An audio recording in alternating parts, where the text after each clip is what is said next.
But perhaps the most beautiful of all Tamil bronzes is this portrayal of the dual nature of divinity, male and female, in one body.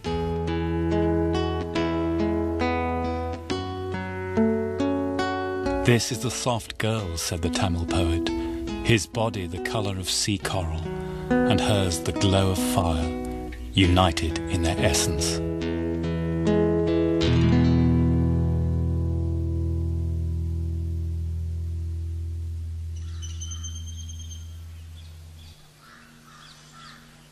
The cultural centre of the Tamils from ancient Greek times was Madurai, the splendid temple with its tall towers, as their poets sang.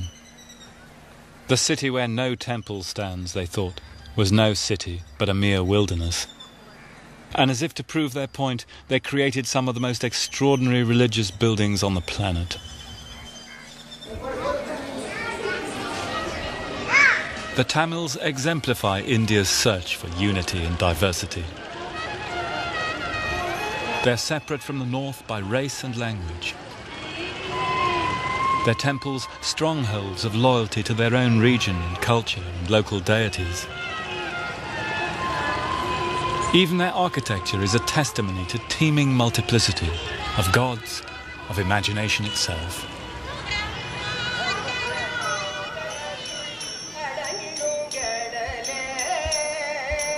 And yet, Tamil culture is united to Mother India through the search for the eternal Dharma, the law of human righteousness, and the universal vision of human existence, which the great tradition of India has always sought.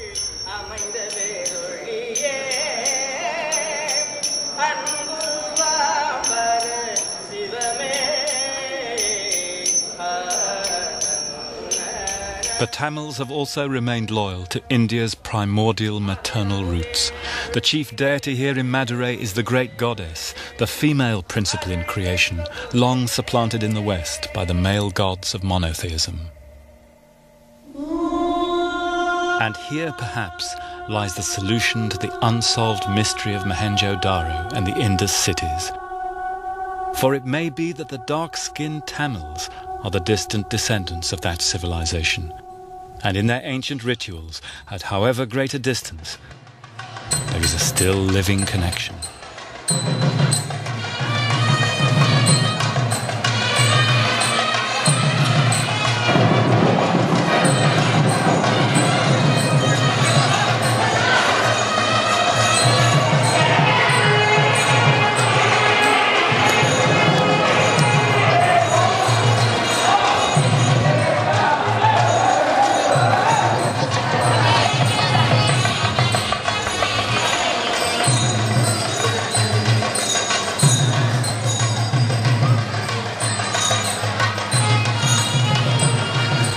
Once a year, the image of the goddess is taken to the banks of a sacred lake to celebrate her marriage to Shiva.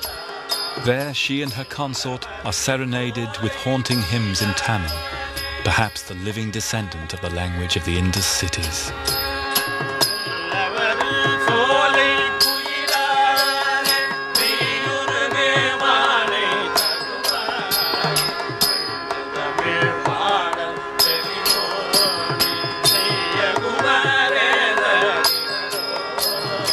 The great goddess, the Indians say, is the cause of all. She is peace, all forms of faith, ever in all things, and pervading all creation.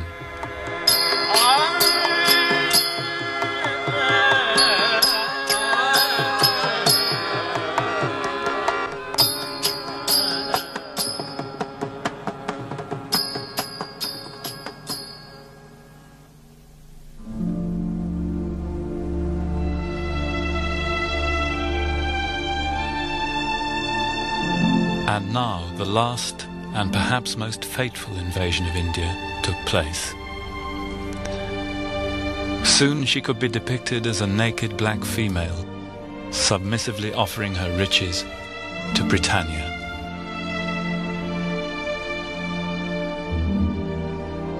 India entered the cataclysmic epoch which has left few native cultures of the world intact.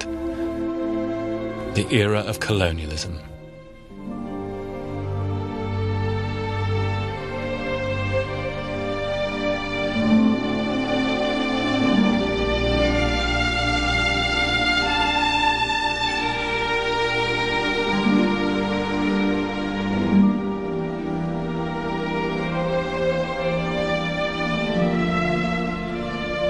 The natural resources of India were plundered.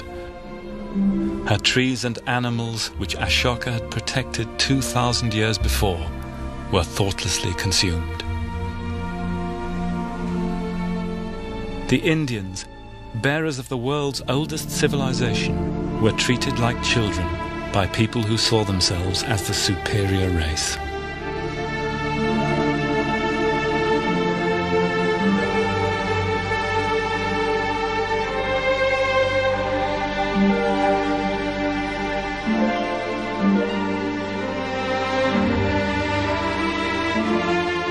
In fantastical costumes and invented ceremonies, the rulers of a small island 5,000 miles away glorified themselves.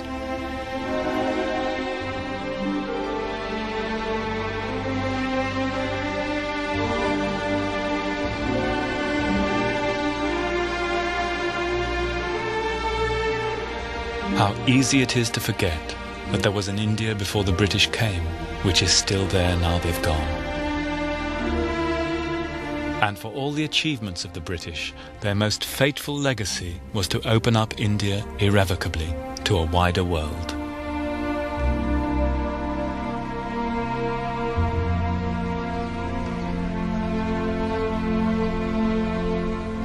Our search has brought us back finally to Allahabad and to the family house of the Nehrus.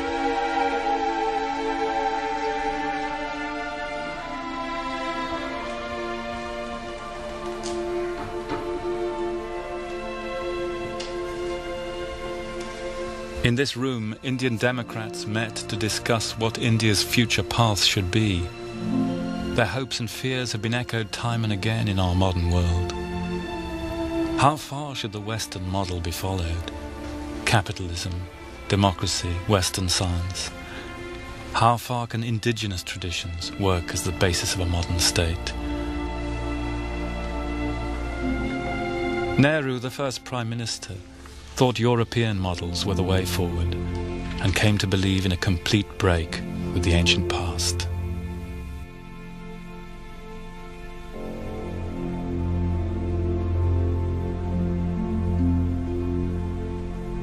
His friend Mahatma Gandhi, whose bedroom this is, had faith in India's own path, in self-cultivation, in local economies and village democracy, in Ashoka's principle of non-violence.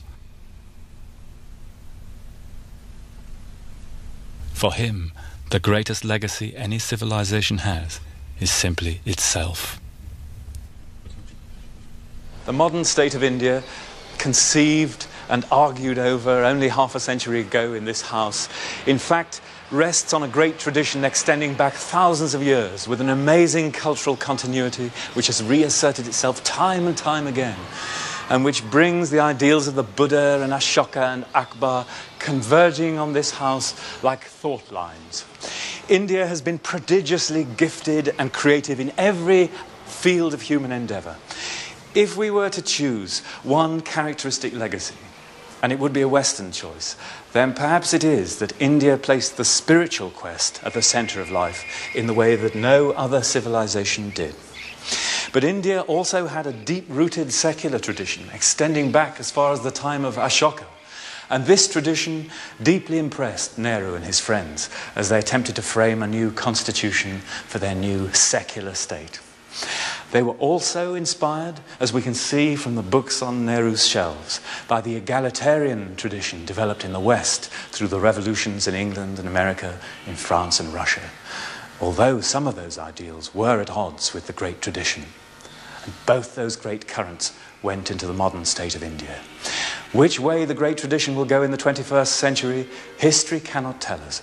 But it's worth recording that in the 1990s, the greatest audiences on television in India still came to watch the Gita, the most ancient and the most authentic tradition of life in India, with its assertion that moral enlightenment is the goal of every citizen in life.